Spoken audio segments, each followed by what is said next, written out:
Hello everyone, and welcome to Cook With Me Live tonight. Thank you very much for being here. We are going to be making some Thai pumpkin soup, as well as a bit of a bonus for some eggplant. I want to teach you all about eggplant and show you how delicious it can be, and my favorite way to prepare it. If you're not watching this live, I still want to hear from you. So please don't hesitate to contact us.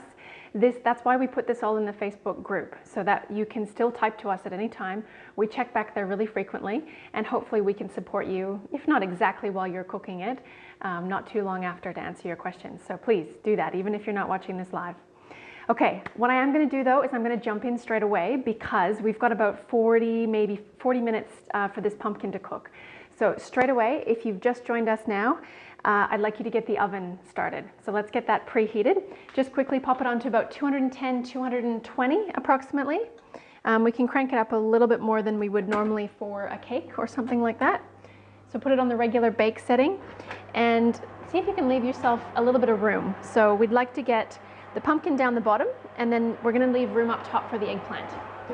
So give yourself a bit of space in the oven. That's already happening. And then grab your pumpkin, and we've got to get this thing cut up so that we can get it into the oven and baking away.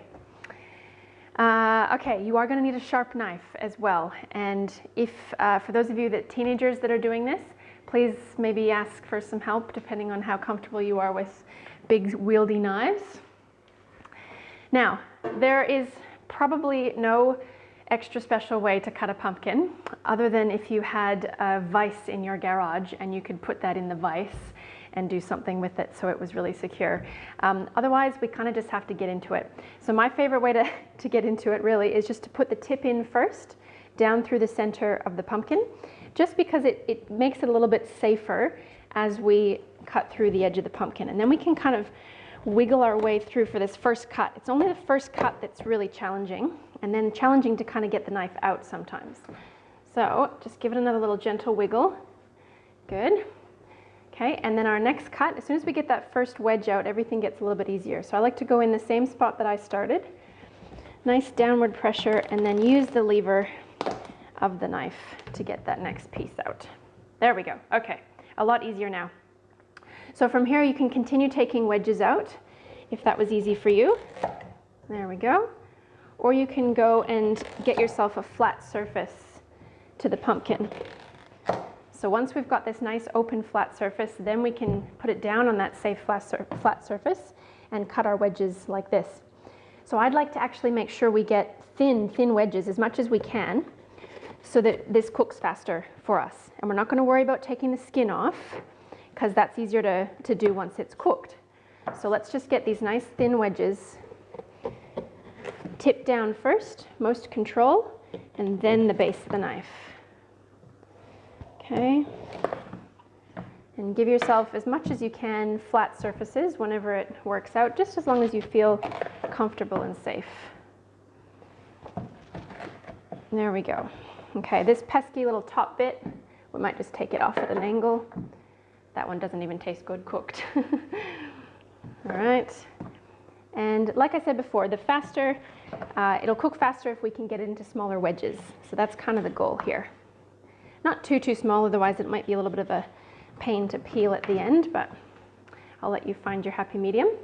Now, to do with the seeds in the middle, I do often get a question about that. Unfortunately, they will not blend up into the soup very well. They are just a bit too tough. That being said, the seeds of the pumpkin are actually really good for your kidneys and for bladder issues as well.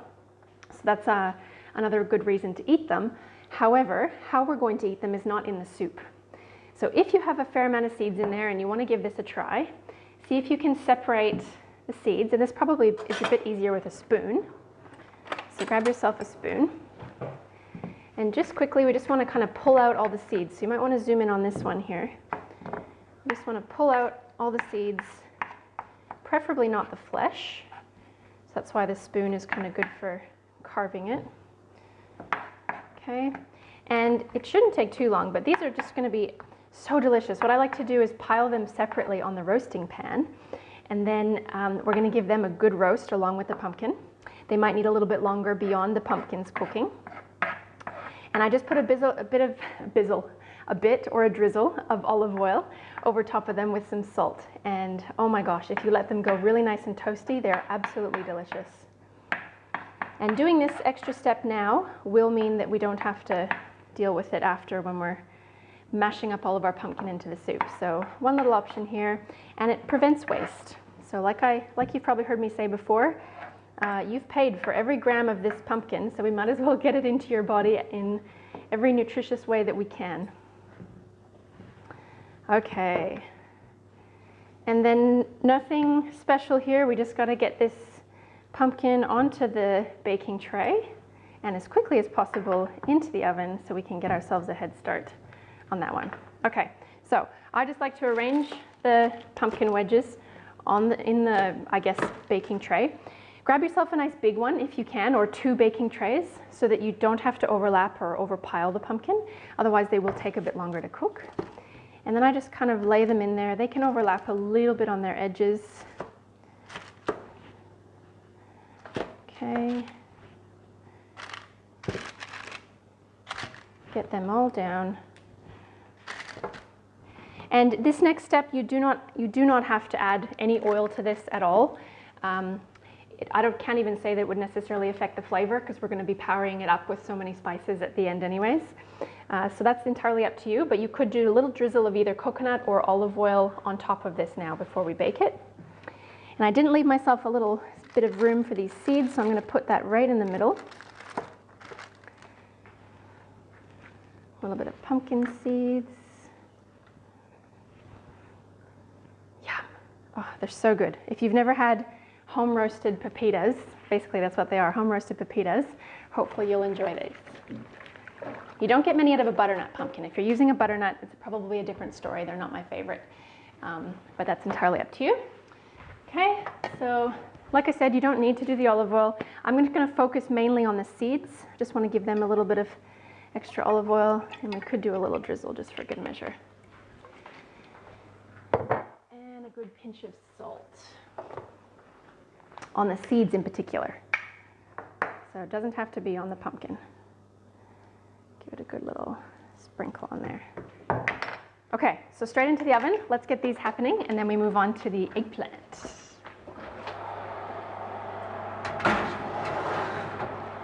Okay, and I'll just pop a timer on there so that we can check back on them in about 40 minutes. There we go. All right. And then we can settle in a little bit. Okay, so how is everyone going? Who do we have tonight? Hello, Monique. Hello, Kelly, Karen, Sharon. Awesome. Thanks, guys. Danielle, lovely to see you. Lorraine, lovely to have you on tonight. And like I said, those of you that are not watching this live, a special shout out. I know that Neve and your kids, you do this on the weekend very, very consistently, so thank you. That is the idea, is to get regularity happening, get into the groove, get into the flow of doing one Cook With Me video a week. And the next thing you know, you'll look back on this and go, wow, I've learned so much in such a short amount of time. Hopefully, that's my intention. So please, and if you haven't really been able to commit to a regular time every week, do your best. Think of it, if you can, as seriously as you would an extracurricular activity for your child, especially if you've got kids. And I promise you that in very quick time, you'll look back and go, wow, you know, I technically didn't even spend any extra time because I was getting dinner on the table while I was doing it. So that's the intention. And then when we get these wonderful moments where we get about 40 minutes to have a good pep talk while the pumpkin cooks, among other things, obviously, then hopefully we can have a better chat and we can get more questions from you coming in. So please, today's the day. If you have any specific questions you've been meaning to ask, or they don't necessarily have to be directly related to this, but now's your time, so fire away.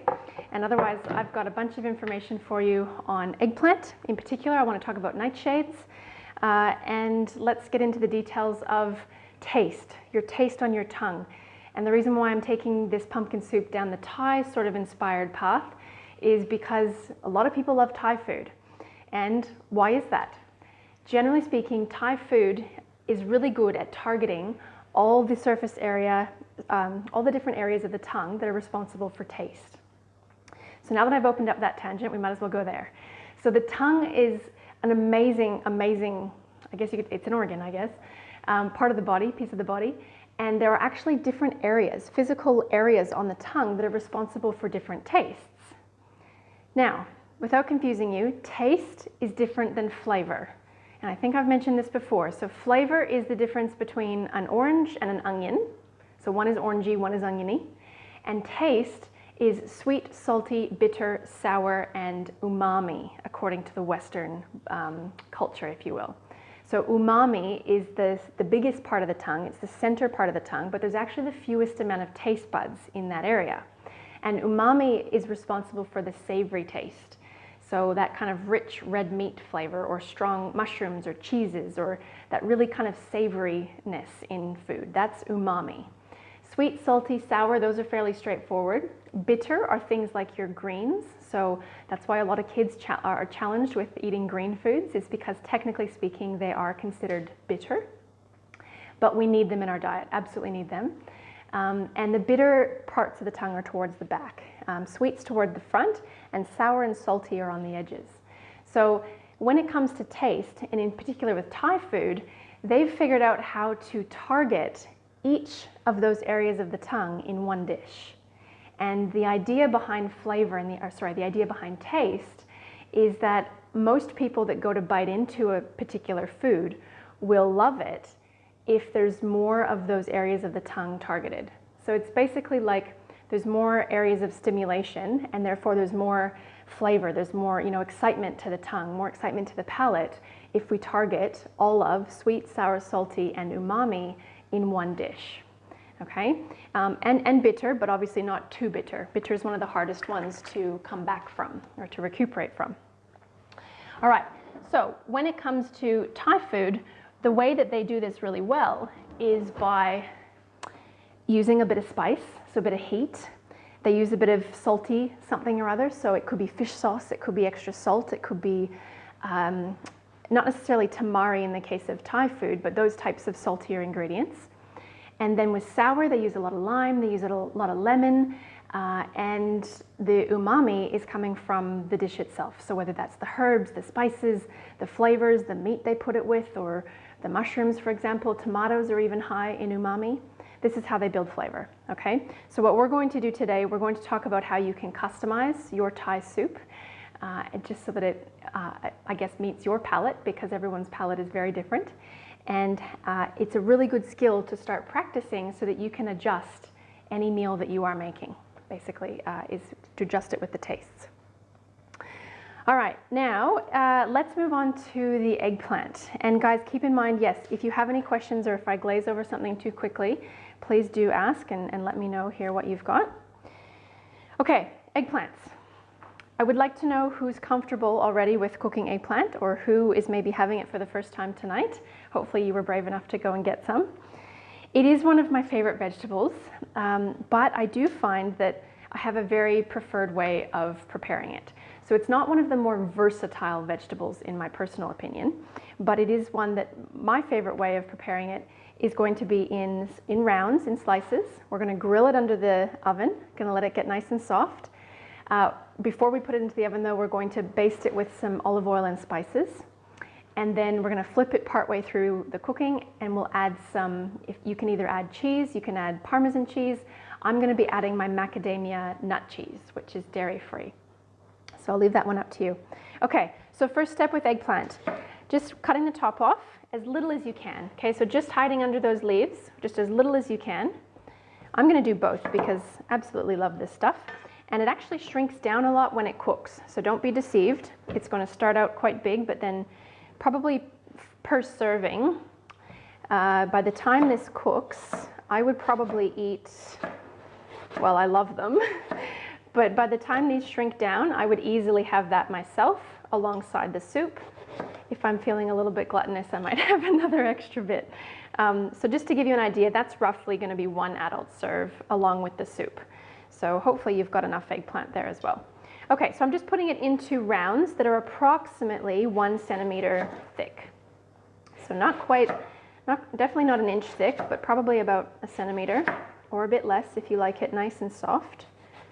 Okay, And then I'm just going to take the very end of the round part off so it sits a bit nicer in the oven. So nothing crazy there. Same with this one. And then you will need your salt shaker. Hopefully you're using a good quality salt and not a table salt. Again, that's a topic for another day. But we'll get these into rounds. The way that you'd know to pick a good eggplant is we do want it to be quite firm. So as soon as it goes really soft and squishy, it's starting to go off. And sometimes you'll cut into the eggplant and there'll be brown patches in there. And that's also not such a good thing. So these little bits that we're seeing here are just the seeds. And that's a very healthy looking, wonderful eggplant. Okay? But any form of darker brown patches, you'll know when you see it. Unfortunately, it's no good. And it's sometimes hard to see that off the start when you're buying the eggplant. So you kind of got to give it a good feel and see if it's nice and firm. All right.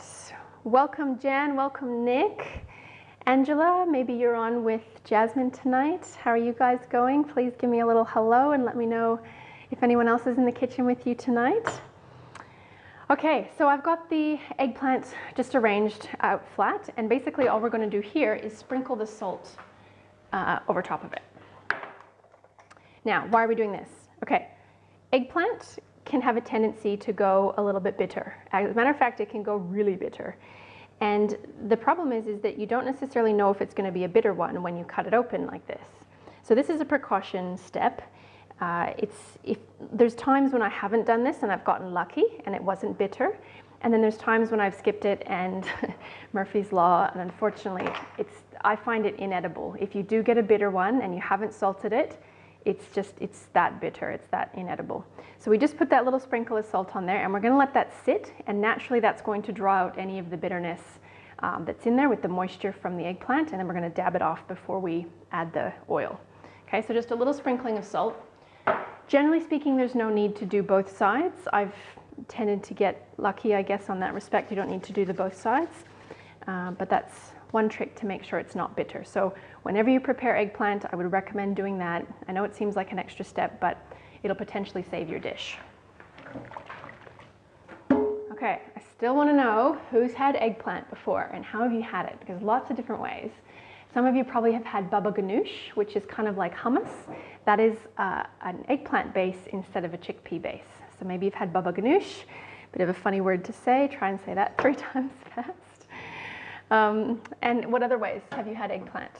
There's also the moussaka dish, which is a really common dish with eggplant layered in it. Cool. Okay, now, while this is just letting the moisture come out of that, let's prepare our little oil spices that we're going to baste over the eggplant, because we also do need to get this one in the oven. Okay, so if you've got a little dish, we're going to put some olive oil in that and some spices. So find yourself a little dish. Now, how much olive oil? Well, how long's a piece of string? Let's start with, I don't know, about 2 tablespoons or so for this amount. Keep in mind that the eggplant acts as an immediate sponge, so you'll be amazed how quickly this will draw in the olive oil. So I may not quite have enough here, but that's probably about 2 tablespoons. Next up, we get to spice it. Okay, now I haven't given you a recipe for this.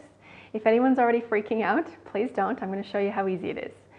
So, spices. This is where I come back to the idea that if we can get your spice cabinet or your spice drawer set up kind of like your pantry is getting set up, then you have this ability to kind of free flow or get exciting with a dish in the moment. So if you're finding that you're having to run to the shops just to go and get that one little thing that you need, it's probably a sign that we need to just build up your stocks a little bit better for what you can just grab on the go. So things that keep, spices, pantry goods, dry goods, that kind of thing. If they keep, you can have them on hand, and then in that moment when you need it, you go, oh, good, I've got it. That's excellent. Okay, so you don't need large quantities. Now, the reason why I haven't given you this is because I want you to maybe step out of your bubble a little bit and decide how you want to spice your eggplant. Maybe it's going to be restricted to what spices you have available. So some ideas. Traditionally speaking, I guess traditionally we're doing a Thai dish, and we're not using Thai eggplant, we're using kind of the other form. So it doesn't really matter how you go with spices. You could go Italian spices on top. Blasphemy, I know, doesn't matter, they're separate dishes. Italian spices, you could go, if you have a Moroccan blend, if you have a dukkha, if you have any other kind of spice blends that you might want to work with. Generally speaking, it's good to have a few up your sleeve. So what am I going to do today? You could even do a sprinkle of cumin and coriander we could do. You could keep it, let's see, what else can we do? Generally speaking, any kind of blend that you've got. So like I said, we could do an Italian blend. You could even do curried eggplant. That is delicious as well. Okay, so I'm just going to free flow. I'm just going to put a little bit of random spices in tonight. I didn't really plan what I was going to do for that one because I'm going to try something new. So let's go, I'm going to do let's do some coriander, cumin, maybe a bit of basil. And if you've got onion powder or garlic powder, those are amazing. So you could definitely make use of that. I think I will put a little bit of onion powder in this one. Another thing that's really yummy is if you want to kind of go that little bit more Moroccan flavors, if you've got some smoked paprika and cinnamon, just put a little bit of that in. When I say a little bit, maybe for this amount, probably a little bit more than 1/4 teaspoon of your smoked paprika, and cinnamon, probably the same thing, but 1/4 teaspoon. You could go a bit more, potentially. Depends how spicy you like it. So this is where I'm asking you to get creative. Go a little bit outside your bounds. And when you're using herbs, like dried green leafy herbs, you can go quite a bit. So this is probably a good teaspoon of basil that I'm putting in there. And probably a good 1/2 teaspoon at least. Let's go the powder. 1/2 teaspoon of cumin. I love that one. And the same thing with the coriander, another one of my favorite flavors. So go liberal. And let's do some onion powder as well, because we can. So maybe just over 1/4 teaspoon of onion powder. Okay, and then you probably want to put a little bit of salt in this. So like I said, if this is going to be roughly 4 adult servings, you could probably get away with a full teaspoon of salt, maybe just under that. We're going to be rubbing off the salt that's already on there, so this won't affect that too much. So maybe another little 1/2 teaspoon of salt, or just under, however you like it. Okay, now if you don't have a brush, a pastry brush, or one of these ones, these are my favorite, the silicone ones. They're easier to clean, and I guess they're a little bit, more durable than ones that can kind of leak the hairs into the food. So these are kind of my favorite ones. If you haven't got one of these, you can use the old-fashioned fingers as well, and it gets a bit messy, but you just dab them in, rub it over the eggplant. It's probably easier than trying to use a spoon or anything else. Okay, now before we do that, we need to get rid of the beating juices. So can you zoom in really close on this one? I want you to see all the juices that have risen out of the eggplant and all the beating that we're getting. So see how it's extracted. The salt has extracted those juices. So you'll just need a paper towel. It might be a bit hard to see in that angle. Can you see any of the liquid there that's coming off of the eggplant? So anyways, you'll see the liquid probably in your own eggplant. So we're just going to dab it off. Okay, give yourself some dry paper towel and keep going. So it's not hard, it's just this extra step that's probably going to save your dish one day. Maybe not today. There we go. Okay. Now, next step is we can arrange it onto another baking tray. So if you haven't already got that out, let's get another flat baking tray. If you've got paper, you want to line that. That'll probably ease your cleaning load later. And we'll just arrange them on the tray as close as we can together. Probably just so that they all fit. If they need to overlap a bit, that's okay too. Just get them all on there. It's like Tetris. Okay. And then next step is we give this a good little mix. And like I said before, it's going to absorb it very quickly, so you kind of just move quickly as well. And you'll start to judge how much you'll need on each of them to leave yourself enough for the end ones. If you need to, you can just add a little bit of extra oil if you notice that it's going down a bit too quick, which I think mine is. So we'll just add a little bit of extra oil. Mix that all up before we lose our spices. And dab it on. Oh, love this way to eat eggplant. So good. And because the oven's on anyways, it's another good way to make better use and more efficient use of the oven time. This is also a dish that I will make even if I'm not planning on eating it that night. So it's really good the next day, or at least I like them cold. So this is another thing that you can do if the oven's on anyways and you've got some eggplant sitting there all lonely in the fridge. You can just pop this into the oven while the oven's on anyways. Take advantage of that. There we go. Okay, so let's use all of that bit up. And as soon as we can, get that into the oven as well.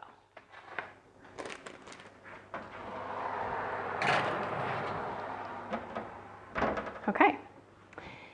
Now we have, let's see, we've got approximately 20 minutes left on the timer, so that's pretty good. We're probably going to flip them in about 20 minutes when the timer goes off for the pumpkin, and then we'll let them keep cooking while we finish the pumpkin soup.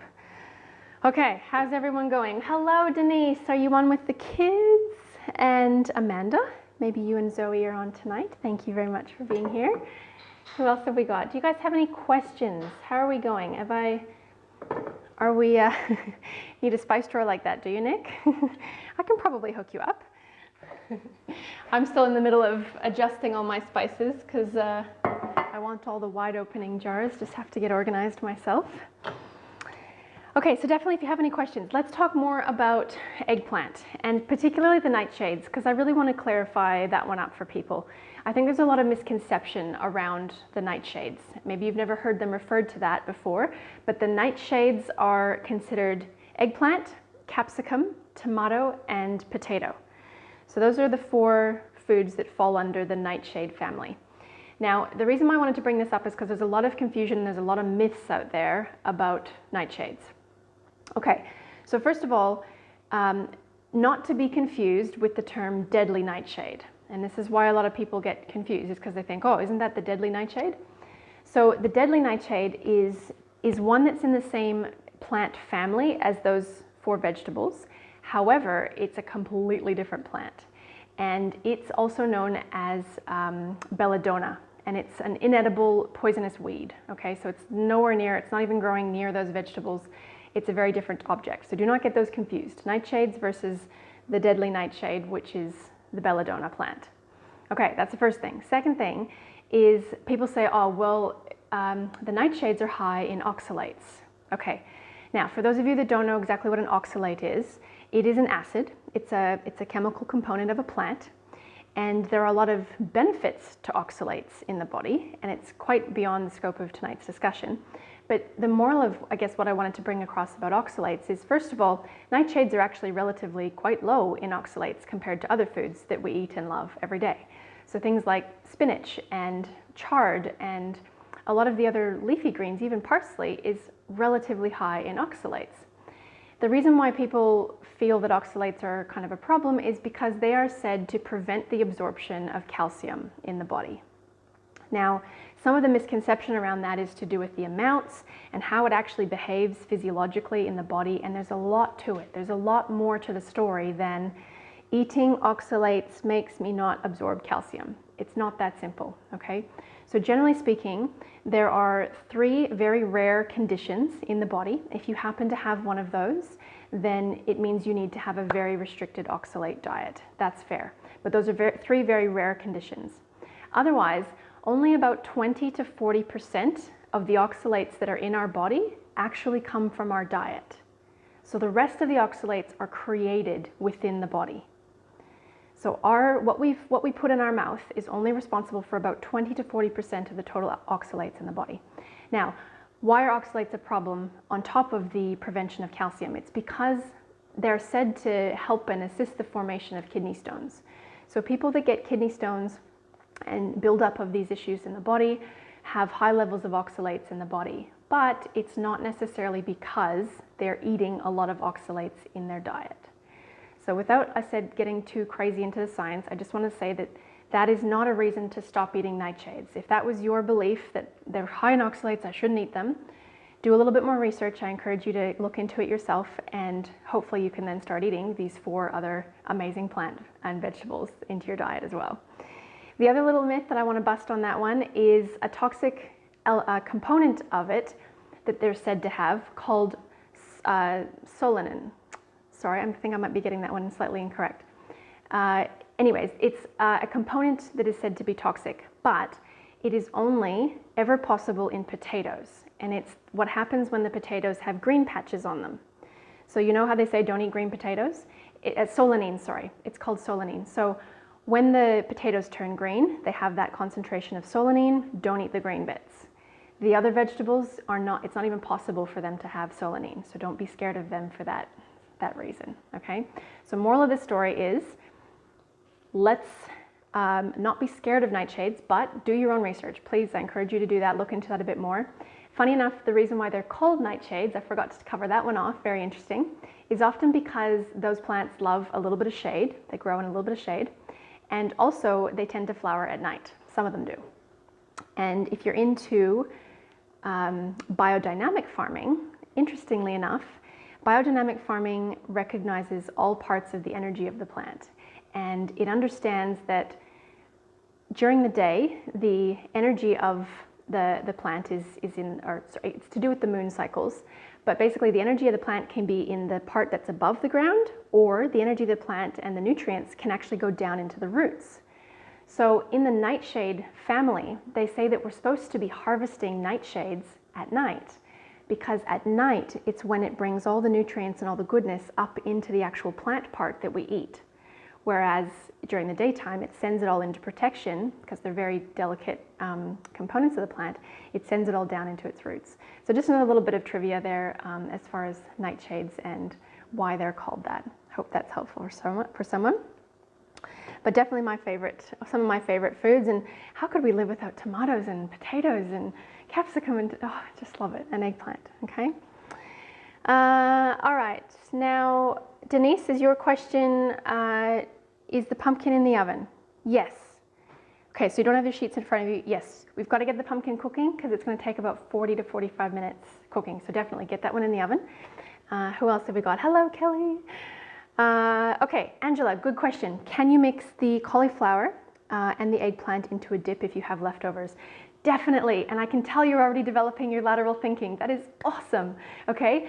Any leftovers, there's always a use, I promise you. If you cannot possibly think of a use, that is a really good reason to type to me and ask, because it's a good challenge for me to come up with as well. And on that note, if you don't want to make as big of a pumpkin soup as a whole pumpkin will make, save some of your pumpkin and turn that into a dip, or freeze it as a puree and we can turn that into a pumpkin pie. Something like that. You can have it as a breakfast even with some quinoa and a little bit of coconut yogurt. Lots of uses for these vegetables. Okay? So enough talking. Let's get the rest of these ingredients into the food processor so that they're ready to go as soon as the pumpkin is done cooking. Now you might be using a blender, you might be using a food processor, whatever you prefer, but we'll get that object out now and we're going to just put the rest of the ingredients in there so that we can blend it all up. And then we're ready to eat dinner after that, okay? Also, let's put these ones away. Let's get out the rest of your ingredients. Now, I did omit to put the onion and the garlic in the oven, okay? So we can add it now. It doesn't take as long to cook. Sometimes if we put it in straight away, it can go a little bit charred on the edges. So we can pop that one straight in now, or we can do a little cook if you've forgotten to put it in as well. We can cook it on the stovetop separately. So that's up to you. I find that if we roast the garlic in with the pumpkin, or if we roast it, period, instead of putting it in raw, it's a much nicer profile. But it definitely does not take the full 40 minutes to cook. So we can get that into the oven now. And as I've probably shown you before, garlic is much easier to cut peel when it's crushed. So we give that a good little crush. If you had an entire bulb, a whole bulb of garlic, then we could have put that in at the same time as the pumpkin. That would have taken a bit longer to cook. And then you would have had the extra roasted garlic available to you in the fridge for the next couple of days in whatever dish you're making. Okay, so we'll get these guys cut up. I have such a love-hate relationship with onions. I don't know about you guys, but can't believe something that tastes so good could make me cry. The other thing you can be doing with this soup is you can use the exact same recipe that I've given you, but instead of putting in pumpkin, you can do roasted carrot. You could do roasted cauliflower. I've even done it with sweet potato, or what else could you use? Carrots. Yeah, I mean, those are probably the most common ones. They're kind of mild in flavor and also a little bit sweet, and that would make it a yummy soup as well instead of the pumpkin, or in addition to. Okay. If they are starting to make you cry, give them a rinse under the sink and move away from the area, because that's the area where all the acid that makes us cry is accumulating. So give them a rinse under cold water. Hopefully we'll prevent ourselves from tearing up. Sometimes they are just strong. And we'll get the skin off. Give them a good little wiggle. Okay. And then, because we want to make sure that they're well roasted in the time that we have left, let's just cut them into slightly smaller wedges so they get a bit more time.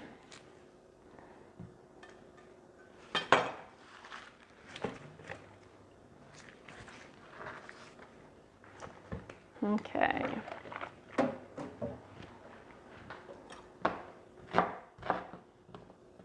So nice and flat on the cutting board. There we go. And we'll just add them on top of our pumpkin. Can she do it? Okay, let's pull this guy out.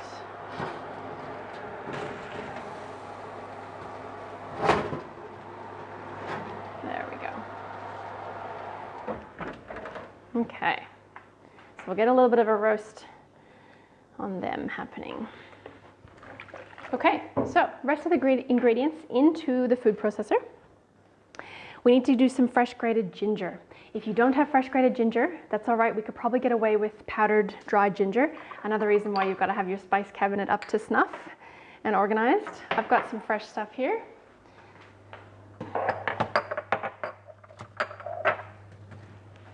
Okay, and you can bring over the rest of your ingredients now. So we'll need some coconut cream. If you've got a spice paste, we're going to get into that one. I'm going to touch on that one as well. So let's start with the ginger. Okay, now a little trick with ginger, you may have seen me do this before. It's generally easiest to peel with a spoon, a small spoon, instead of a knife. And generally that's just because you can actually get into those little crevices and elbows of the knobby gingers. So just giving it a good little peel. If the skin is quite nice and tender and it's fairly new, young ginger, you don't even need to bother doing this. So this is just a preference thing. Sometimes I don't often peel my ginger, but that's just a little trick if you want to get tougher skins off. Okay, and I see people a lot, they cut the piece that they need first and then they grate it. But I like to leave it whole because then you have a handle. Then you have something to hold on to rather than a knobby little end bit that's going to kind of grate your knuckles if you go the wrong way. So I like to leave it whole, and then we deal with it as we grate it down. So let's give that a good little grate to make it nice and fine. Generally speaking, you could chop this by hand, especially because the food processor is going to do a bit of the work for us. But I don't necessarily, in this case with a pumpkin soup, want to bite into any pieces of specific ginger. That's just my personal preference. I like to have it grated, smooth, and really well incorporated into the soup. But entirely up to you. So if you haven't got a little grater, then you can do that way instead. Okay. Now, I've only called for about a tablespoon of grated ginger. If you don't love it, put less, because that is a fair bit, especially if it's nice and fresh like this. I love ginger, so keep that in mind. Your palate may be different. So we're going to get about a tablespoon from there.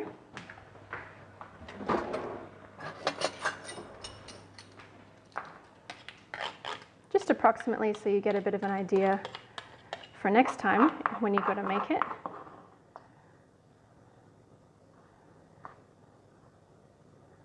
All right, I'm going to call that a tablespoon.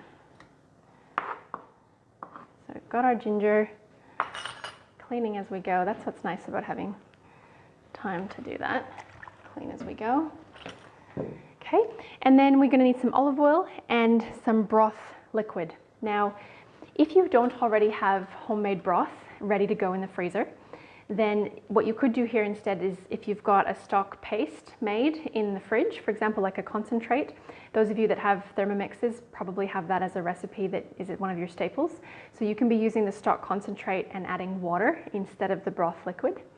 Otherwise, this is a good opportunity to see how these little bits of organization add up to create a roll-on effect. It's been termed the roll-on effect by the people, by my kitchen crew. The idea that we make one little effort today, maybe we make a bit of extra pumpkin soup, then that ends up in the freezer for leftovers. Tomorrow we might make a broth, and then that's going to provide broth for us whenever we need it because it's on hand in the freezer. And eventually you get this roll-on such that you're not doing any extra express efforts. You're just doing regular stuff every day, and it's building up and serving all the other dishes that you make. I hope that makes sense. Okay, so a little bit of olive oil. Let's grab that one. Or coconut oil, up to you. Depends on your flavor profile. Let's go for 2 tablespoons of that one. Okay. Broth liquid, 2 to 3 cups. So just to show you how I do this. So when I've made a stock or a broth, I freeze them in silicone cupcake cups. And then I pop them out of the silicone cupcake cups. We can put them in a bag or a container, and then they're always on hand in the freezer for whenever you need them. So that's going to go in as well. And I know they're frozen, so if you wanted to, you could also put that broth straight into the saucepan and let that start to melt down if you've got the frozen ones.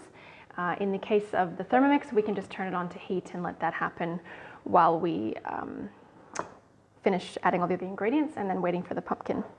Okay, so up to you. All right, coconut cream, we can probably save this till the end to put in, because then you can customize, I guess, how creamy or how liquidy you'd like to make it. And then when it comes to the Thai red curry paste, you could use Thai green curry paste. You could use an Indian butter chicken paste if you decided. So this is where the customization is up to you, and this is where spices make all the difference in the world.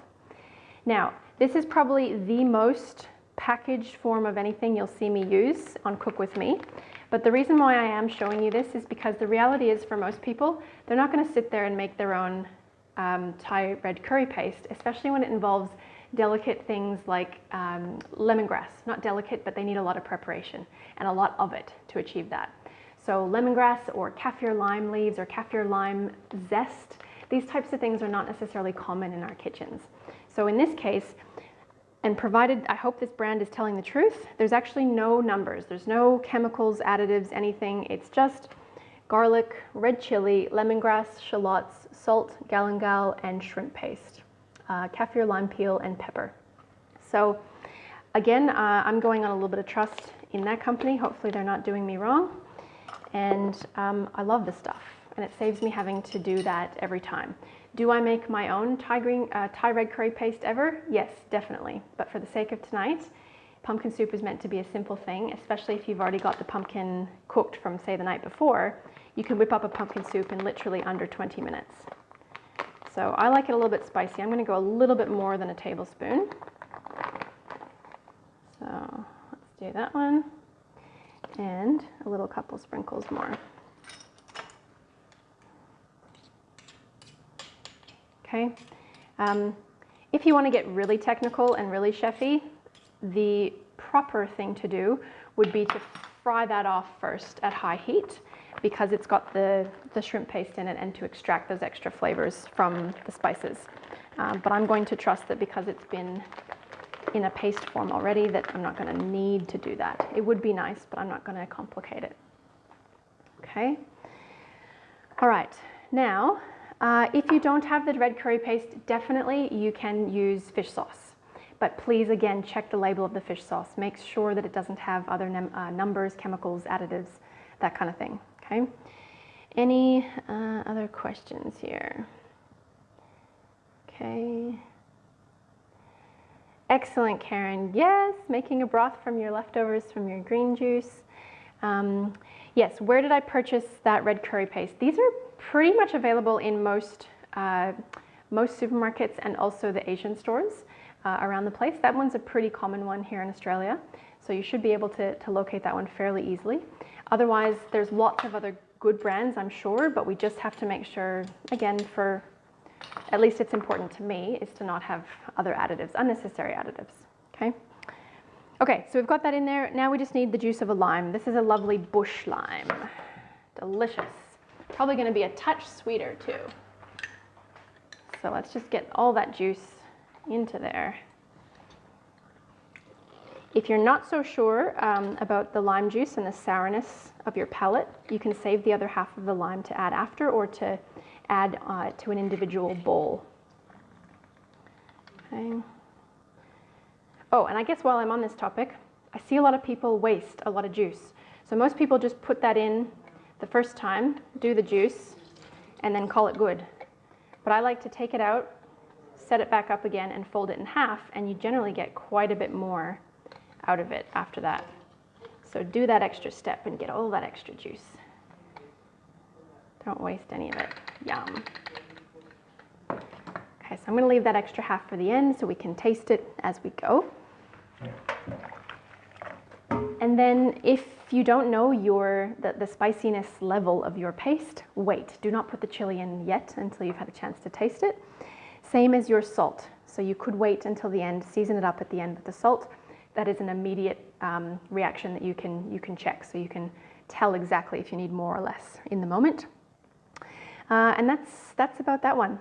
Okay, so I'm just going to let this heat up. If you're not using the Thermomix, just let your saucepan start to heat up if you've got frozen broth. Not absolutely critical, but we're just going to get that going and heating up. Okay. So we're just going to set this for about, well, whatever, 10 minutes or so. Let's turn that up to about 85, and we'll just turn it on so it starts heating. Okay, and there's our pumpkin timer. That was pretty perfect timing. I'm actually just going to blend this really loudly for a second so it doesn't make the noise on us.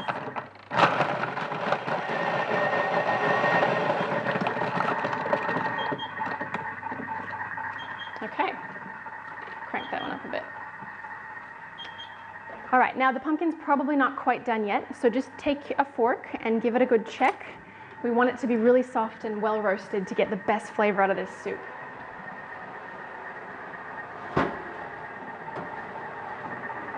Okay, so it's still quite firm in the thick part of the pumpkin, but some of them are done. So just have a little check there.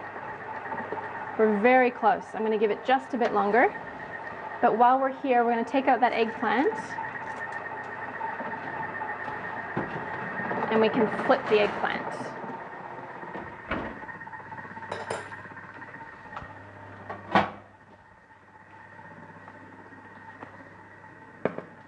Okay, so if you've got some little tongs, that's probably the easiest way to flip the eggplant.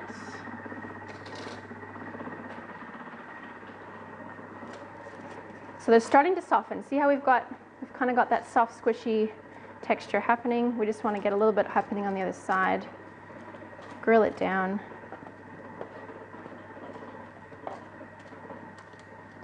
How's everyone going? You keeping up to me? You're probably well ahead of me. There we go.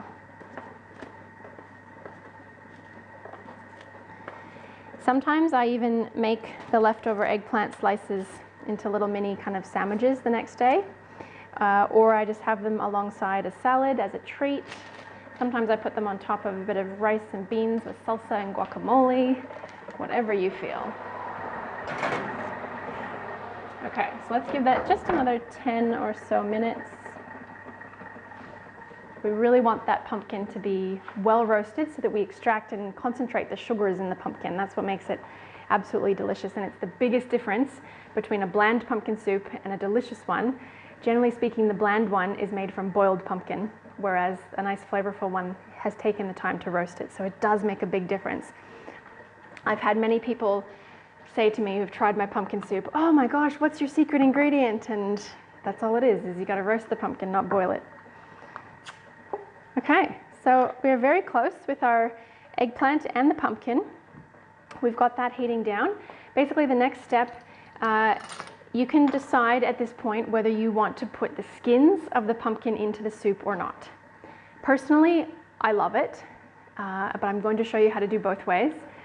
And if you have a strong enough machine, you should be able, and they're well roasted enough, you should be able to get it down so that you can't really detect any chunks, if you will, from the skin. But the key there is to make sure that it's well roasted, and also that you've got a powerful enough machine. So that's entirely up to you. Otherwise, we just have to wait long enough with the pumpkin so that you can carve out the skin from the flesh of the pumpkin and just use the flesh. So entirely up to you. What else? Okay, let's clean this up as we go. And how is everyone going? Checking in on you guys. I also want to know from you what other recipes you might like to see on Cook With Me. I know that I've had many of you say that you'd like to have more raw desserts, and others have said other savory dishes, maybe some more layered things. So I'd love to get your feedback, and it's really good if you can keep that coming, keep sending it to me. I can't make any promises for when I will get that up, but would love to hear what you'd like to have on Cook With Me and what you'd like to learn about in particular. Okay. All right, now, while we're waiting for those ones to happen, basically what we can do now, if you haven't already cleaned up your space, we're probably pretty much done with a lot of these things except our tongs there. So what you can do is make sure that you get your Parmesan cheese or the cheese that you're using grated, or if you're using the macadamia style nut cheese, then you can get that one out now.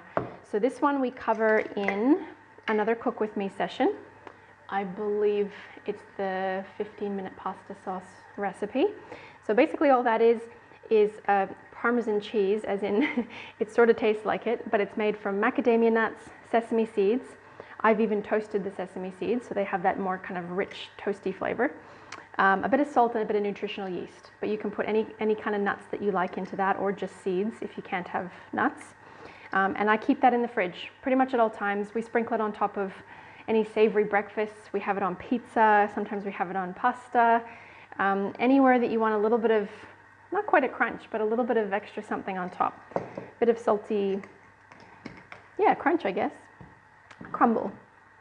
All right, now, school lunchbox ideas. Is that what we need, Denise? No nuts or eggs. Yes, that's a very real thing nowadays with no nuts and eggs in the lunchboxes. So I will work on doing more of those. We might even have something a little bit more exciting coming your way to do with the lunchboxes. So keep your eyes posted, and maybe we need to actually have a little chat, Denise, with your little ones, and we can possibly organize something there too. Okay. Angela, a question about nutritional yeast working on its own. Oh, so if you were to just sprinkle the nutritional yeast on top of the eggplant, yes, that would be delicious. We've already got some of the other flavors established from the spices that you chose, and we've got the fat carrying ability of the olive oil. So yes, just a sprinkle of nutritional yeast would be delicious as well. Good idea, good idea. Or even just crushed toasted nuts, just for a little bit of something crunchy on top. Okay. If you'd like, and this is something, it's just totally extra and bonus, but as another example, again, if the oven's going to be on anyways, if you had space, something else you could consider doing is putting some nuts or seeds, for example, some pepitas. I love my pepitas. Pepitas on a roasting pan and just toasting them under the oven, under the grill setting. So you can do a whole tray or a whole 2 trays of them, toast them up, and then put them back in the pantry or the fridge. They'll keep for another couple of weeks easily, and then you have this nice sprinkle that you can put a bit of crunch, toasted crunch on top of salads or whatever you want that extra crunch on top of. So that's something else you could be doing now if you had some extra time with the seeds and the nuts. Okay. All right, so we're going to speed forward here. And if your pumpkin is not quite done yet, that's okay. I'm going to take the pumpkin out that I've got now. Mine is very close to being done. And I'm going to show you exactly what I mean by how we can get the skins off, or we can leave the skins on. So I'm going to get that happening now and show you how to do that one.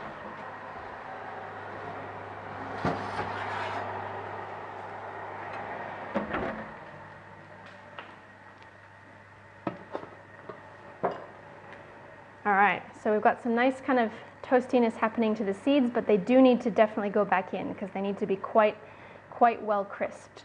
So if you can leave the oven on and put these back in, that would be ideal for a bit longer. Or if you've got a dehydrator, you could pop them in there on the highest heat setting. Okay, good. So our garlic is nearly done.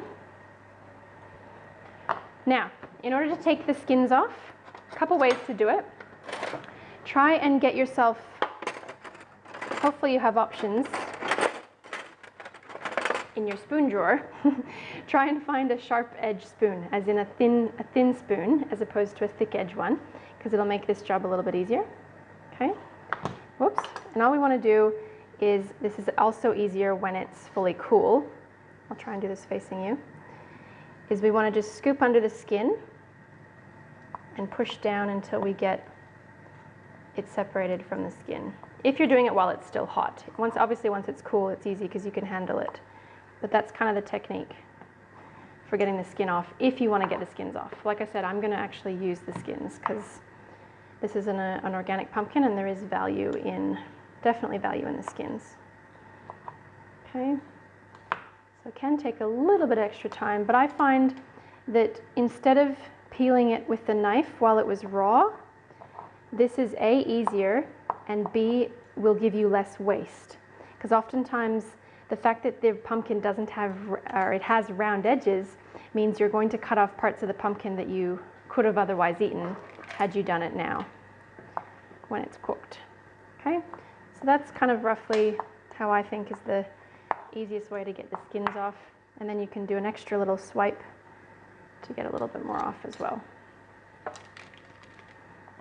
Okay, now to make pumpkin soup, a quick 20-minute or even 10 to 15-minute exercise when you get home from work one day, just cook the pumpkin the night before. So the only thing that's taken us time has been cooking of the pumpkin.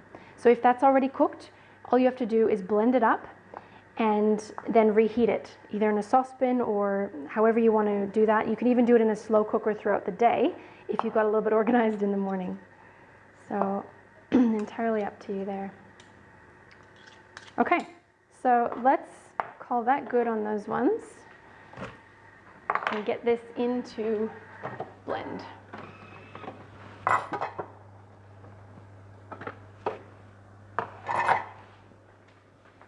Okay, now please be very careful with very hot liquids, especially when we go to blend them.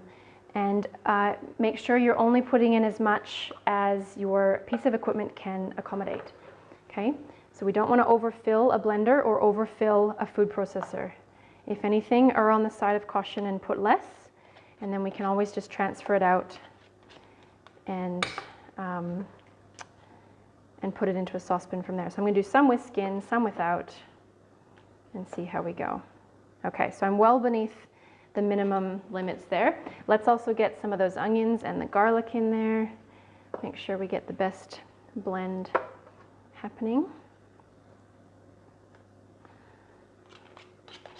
Okay.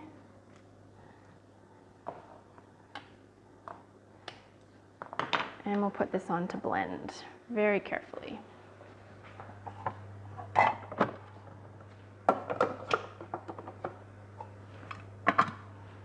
So the heat can go off now. That one we don't need anymore. Okay, now if you're doing this in a regular food processor, please be extra careful because there's a more likelihood that the hot liquids will come out the top. So I do not recommend doing hot liquids in a regular style food processor. This one is built for heat. If you do have a blender, definitely make sure that you let the blender let steam out safely when you hit the blend button. Okay, here we go. Let's blend this one up.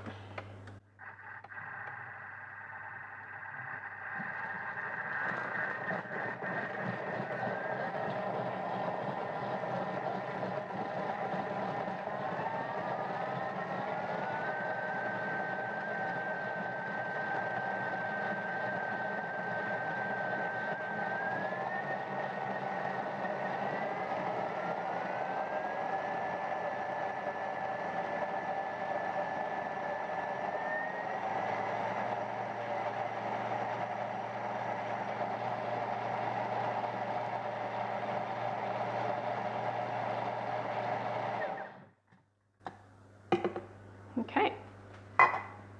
And then, because we need to do a couple of batches, you probably will need to pour this blended soup into another vessel, another heat-safe vessel, so probably a saucepan.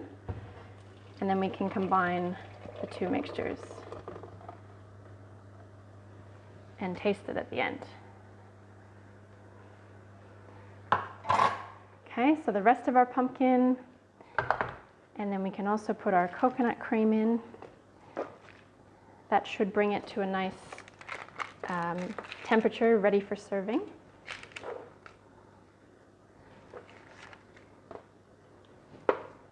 Rest of the onion. See, isn't this better, getting a huge batch of pumpkin soup instead of having half your pumpkin go off in the fridge in 3 weeks' time? The number of times I hear people have, you know, half-rotten or quarters of pumpkins that have gotten pushed to the back of the fridge. We could just make a bigger batch of soup, why not? Okay, last little bit, and coconut cream. I'm going to leave a little bit left over because I want to save some of that for something else tonight. So up to you how creamy you want to have that. Last little bit of a blend.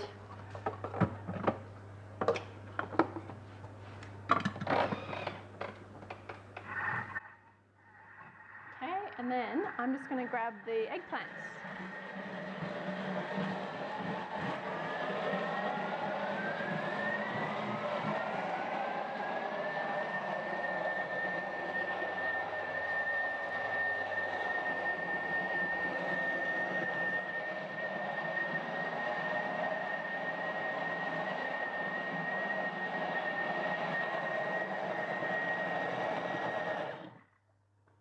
Okay, so before we just finish the soup, let's go back to the eggplant so I can show you. We're just going to put that last little bit of sprinkle on, and then we'll finish that off in the oven, blend up the soup, and we're ready to eat. And it's perfectly timed so that everything's on the plate nice and hot at the same time.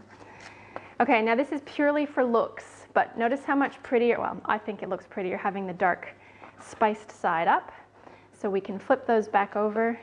Now they should be pretty soft. If you like them extra soft, you leave them in for a bit longer, but they will also shrink down. So it's kind of a balancing act between the two. Okay. And then whether you're using cheese or macadamia cheese or nutritional yeast, I like to do a generous sprinkle on there.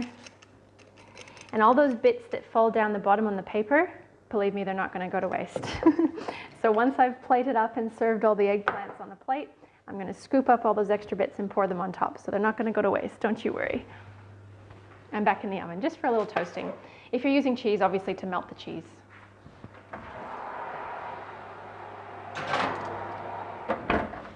Okay, and back over to the soup. Grab out your spatula. We don't want to waste any of those bits. And so interestingly, you can see the skin in there, but I don't think you're actually going to be able to detect that on your tongue. So I think that's going to be smooth enough that you won't be able to tell. And that's because we had it fairly well roasted, and also we gave it a really good blend. So look, I think my pot's going to be even too small. Not quite. Okay. So, and the good news about this is we don't probably have to reheat anything. So it should be a good serving temperature even with that cold can of coconut cream in there. Okay. Don't forget the lid. And then we need to give this a good mix so we can have a taste. It's going to need some salt, probably, and it's probably maybe going to need a bit of chili depending on your flavor profile. And this is where I can help you learn how to adjust the taste of a dish as you go, based on the tastes, like we discussed, on the tongue. So let's give that a good mix, incorporate those two. And then we are going to have a taste, so grab yourself a little spoon. Okay, let's see how we did. So we can adjust it.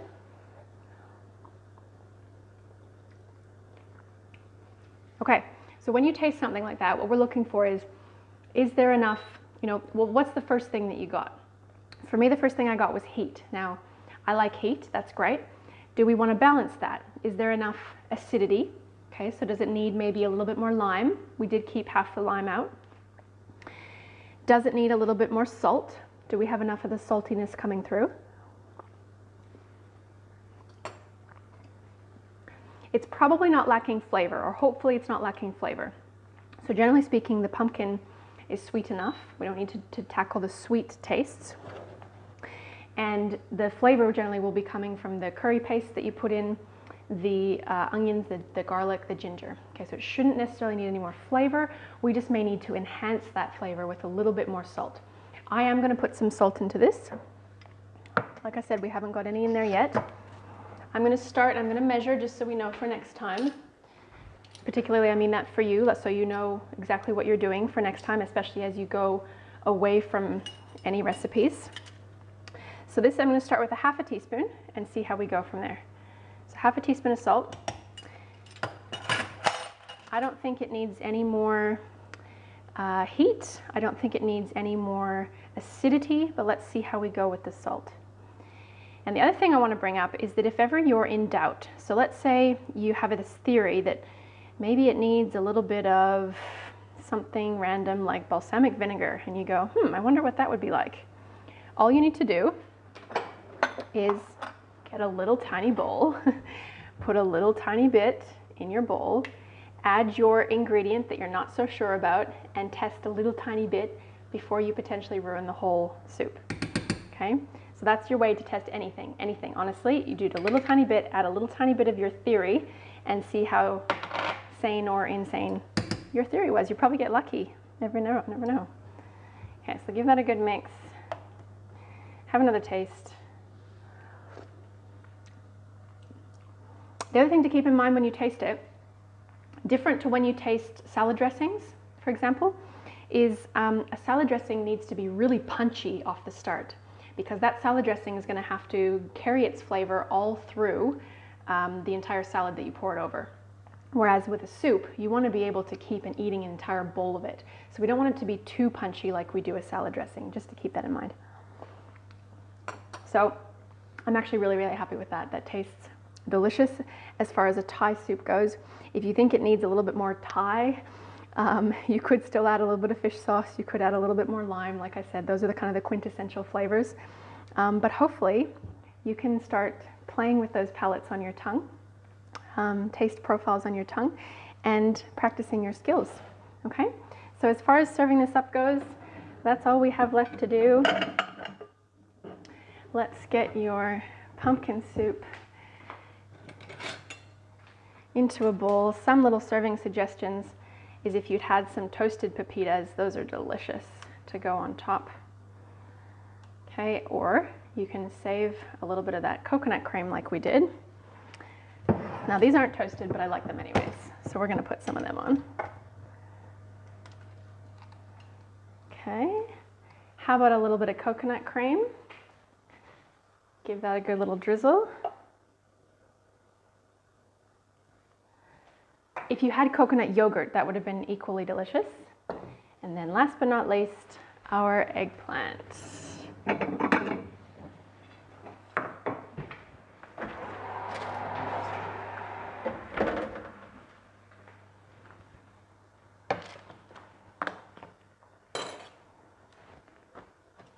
And there we have dinner, guys. So I hope you enjoy this eggplant and the soup. Some of the things I like to serve it with would just be a little bit of green, so something raw, something fresh. You could do some cucumber, you could do a little bit of fresh salad greens, whatever you're feeling to go alongside that, freshen it up, and otherwise enjoy. How did we go? Who's got questions? Okay. Oh no, Denise, problems in the kitchen. All right, well, we'll see you on the next one then, Denise. Sorry about your flame blowing out. Okay, so like I said, guys, let me know, send me the photos of your finished product. I do want to see them. Don't think it's redundant or monotonous. I do want to see them. Let me know who's in the kitchen with you, and I'd love to hear what other recipes you like to have on Cook With Me, because I want to help you learn and love cooking and eating whole foods. So thank you so much. Thai pumpkin soup and eggplant rounds, grilled eggplant rounds. Let's see you next time on Cook With Me Live. Happy dinner.